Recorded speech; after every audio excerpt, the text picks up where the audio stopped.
Good afternoon, everyone. This is Matt down here in Lakeland, Florida. I'm going to talk a little bit about my 2002 Heritage Softail Springer FLSTSI fuel-injected model that I've got up for sale on eBay right now. I've had the bike about 7 years.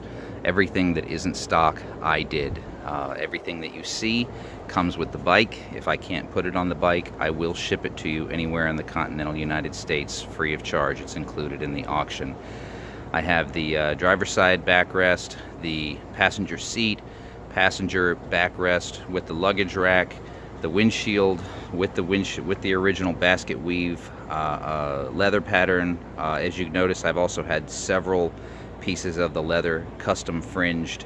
I shipped those off back in 2014, I believe, and had everything professionally custom fringed, both the front and rear mud flap, both saddlebags, upper and lower, the seat, and the windshield bag. Everything comes with the bike. Obviously there's a tremendous amount of customization that went into this bike, and I probably have about 25,000 in it just in parts alone. Certainly I don't expect to get that much, but I think what really matters is the quality and the condition of the bike, and I think after this video you'll have a better interpretation of exactly what you're getting into if it's something that you're interested in. So I'll start with the front. I didn't do anything to the engine or the suspension or the frame or anything like that. That is all stock. I did want to maintain the reliability, but you can see there's a tremendous amount of accessories. Almost all of them are original Harley-Davidson, unless an original Harley-Davidson part was not available. That's the only time that I went aftermarket with this thing. If you know anything about Heritage Springers, some of these parts, like for instance that hubcap, was almost $500. The front and rear fender tips are both original. They are not aftermarket. The stanchion kit is original. All the front forks are original. I do have braided lines, braided clutch lines. I do have the 50s Cadillac era lenses, but I did keep the original lenses. If you don't like them, that's fine. They come with the bike. The mirrors, the vintage grips, lots and lots of chrome covers and things like that all over the place. I won't point out every single one of them. Little Springer odds and ends that are kind of hard to come by. The levers are chrome. They're not the original aluminum that Harley-Davidson. I put those on there. The visors and everything like that. Sick Balls made these for me to go as the fork toppers up here. They also made this piece on the back of the fender.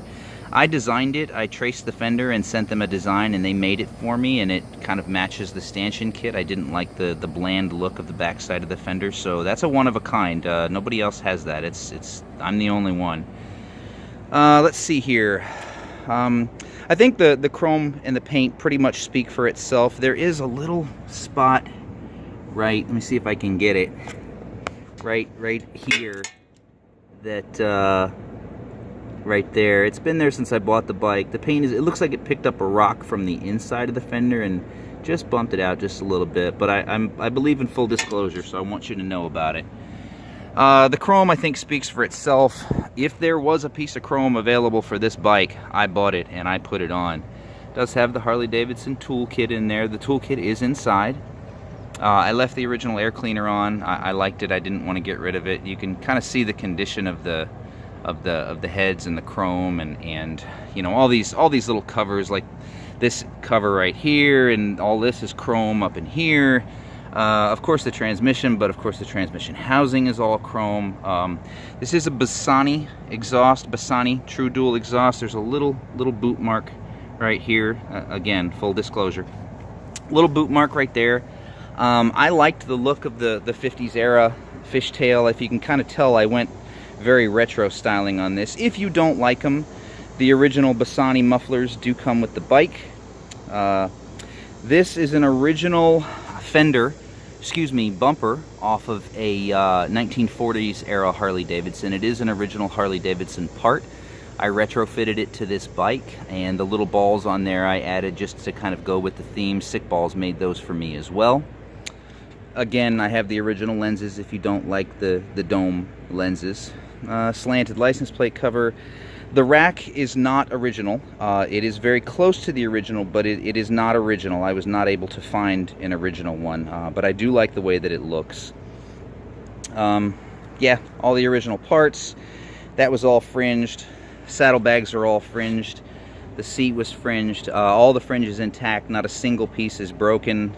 Front and rear, original Harley-Davidson guards, Harley-Davidson highway pegs.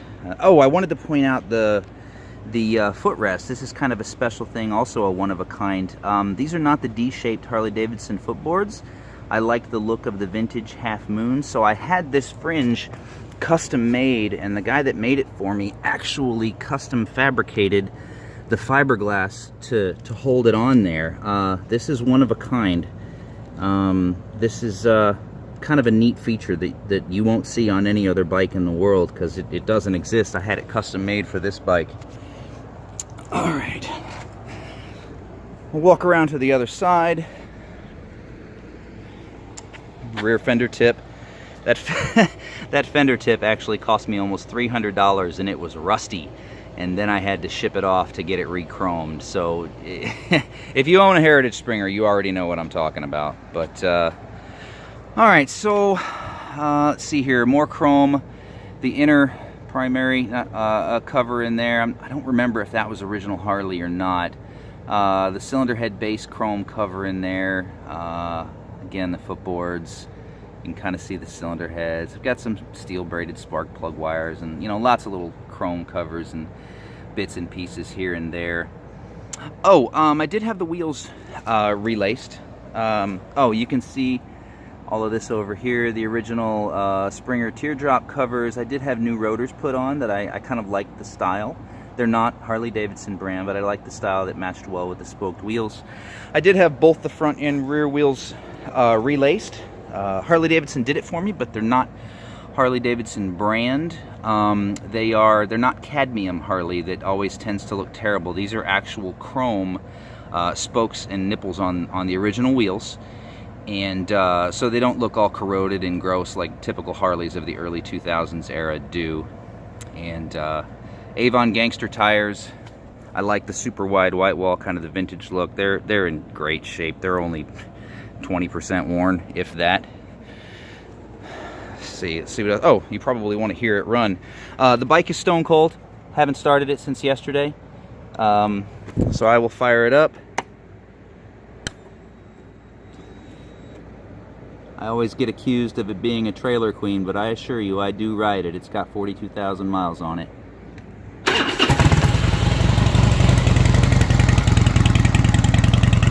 No smoke, no rattling, no knocking, no leaking. I would not hesitate to hop on this bike and ride it to Canada today if I had to. Mechanically, it is 100% perfect. Runs as good as it did the day it was off the showroom floor. Another little neat feature, kind of a rare Springer only feature with the pocket. It's kind of neat. There is a little gap right there where it's stretched a little bit.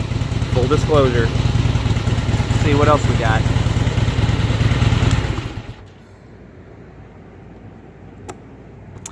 I can't think of too much else. I live here in South Lakeland, Florida, about halfway between Orlando and Tampa.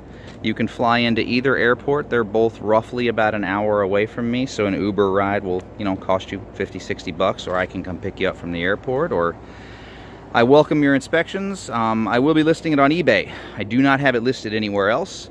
I will not sell it early. There is no buy it now. Whatever it sells for, it sells for. I'm going to start the price at $12,500. That's about the going rate for a poor to average condition Heritage Springer. I'm going to let the market decide what it's worth, and let you decide whether or not the quality is where you want it to be and the bike is what you want it to be as well. Hopefully you like it. Hopefully you enjoyed it. If there's any other questions I can ask. Oh, the beach bars. These are Wild One brand 1.25" beach bars.